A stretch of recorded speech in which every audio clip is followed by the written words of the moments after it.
ओम नमः शिवाय। हर हर महादेव। आज इस पवित्र वीडियो के माध्यम से हम भोले बाबा के उन दिव्य पलों को याद कर रहे हैं जो महाशिवरात्रि के दिन पूजा, भक्ति और श्रद्धा के साथ बिताए जाएंगे।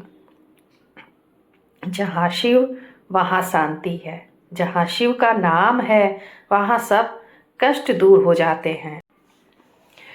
महाशिवरात्रि सिर्फ एक त्योहार नहीं है, ये रात है जागरण की, भक्ति की और आत्मा शुद्धि की। कहते हैं इस रात भोले बाबा अपने भक्तों के बहुत निकट होते हैं। जो भी सच्चे मन से शिव का स्मरण करते हैं उनके जीवन के अंधकार धीरे धीरे दूर होने लगते हैं। शिव का स्वरूप ही है त्याग, तपस्या और करुणा। आप जो पूजा की थाली देख रहे हैं, आप जो पूजा थाली के दृश्य देख कर रहे हैं, यह सिर्फ सामग्री नहीं है, यह भक्ति का प्रतीक है। फूल पवित्रता का प्रतीक है, जल जीवन का आधार है। और जब भक्ति के साथ शिव को अर्पण किया जाता है तो भोले बाबा भाव से प्रसन्न हो जाते हैं। शिव को कुछ चाहिए नहीं होता है, बस सच्चा मन चाहिए उनको। शिव पूजा बेलपत्र के बिना अधूरी मानी जाती है। बेलपत्र के 3 पत्ते ब्रह्मा, विष्णु और महेश का प्रतीक माने जाते हैं। जब हम बेलपत्र शिवलिंग पर चढ़ाते हैं तो अपनी 3 बुरी आदतों का त्याग करने का संकल्प भी लेते हैं। क्रोध, लोभ और अंधकार, इन्हें छोड़कर ही शिव को पाया जा सकता है। भोले बाबा का जीवन हमें सिखाता है कि कम में भी संतोष कैसे रखा जाए। ना महल, ना सिंहासन, फिर भी महादेव त्रिलोक के स्वामी हैं। जो व्यक्ति शिव भक्ति को अपना लेता है उसका मन धीरे धीरे शांत होने लगता है और शांत मन ही सच्चा सुख देता है। अगर आप अपने जीवन में परेशानियों से गुजर रहे हैं तो आज शिव का नाम लीजिए। महादेव तुरंत सब कुछ नहीं देते हैं, पर जो देते हैं वही सबसे बड़ा श्रेष्ठ होता है। विश्वास रखिए, भोले बाबा सब कुछ देख रहे हैं। आंखें बंद कीजिए, मन में शिव का नाम लीजिए। ओम नमः शिवाय, ओम नमः शिवाय। इस मंत्र का उच्चारण मन को शुद्ध करता है और आत्मा को बल देता है। शिव का नाम ही सबसे बड़ा सहारा है। शिव पूजा का अर्थ सिर्फ सामग्री चढ़ाना नहीं होता है। असली पूजा तब होती है जब हम अपनी चिंताओं को भी शिव के चरणों में रख देते हैं। फूल कम हो या ज़्यादा, पर भाव शुद्ध होना चाहिए। बेलपत्र जब हम शिवलिंग पर रखते हैं तो ये एक प्रार्थना होती है कि हम अपने विचारों को पवित्र रखें।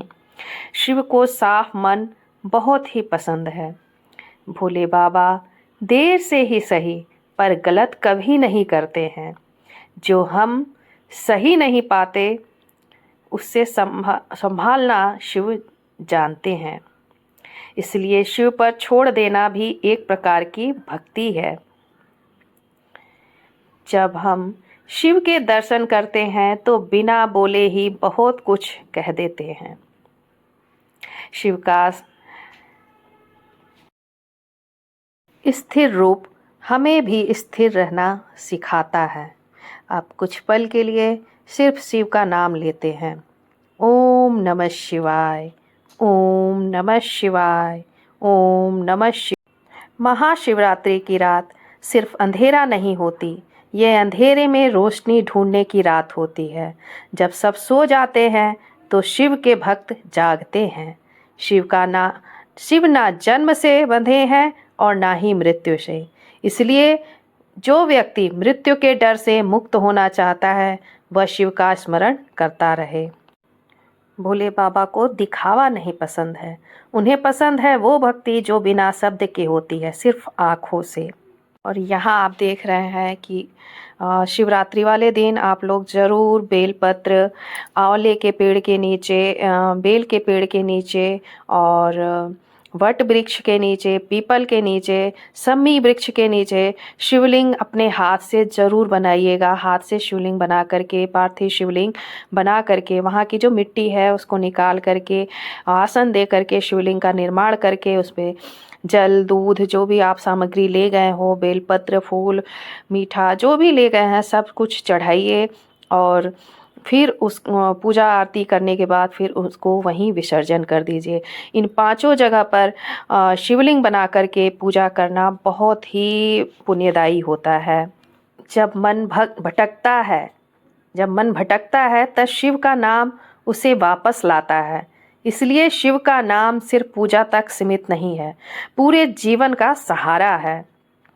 हर बेलपत्र के साथ हम एक संकल्प भी लेना चाहिए। जब हम बेलपत्र चढ़ाते हैं तो एक एक बेलपत्र के साथ हमें संकल्प लेना चाहिए कि हम अच्छा सोचेंगे, सच बोलेंगे और शांत रहेंगे। समर्पण का मतलब हार मान लेना नहीं होता है। समर्पण का मतलब होता है भरोसा करना पूरी श्रद्धा के साथ। इस पवित्र दर्शन के साथ भोले बाबा से यही प्रार्थना है कि वह आपके जीवन को भी शांति और संतुलन से भर दे। हर हर महादेव, हर हर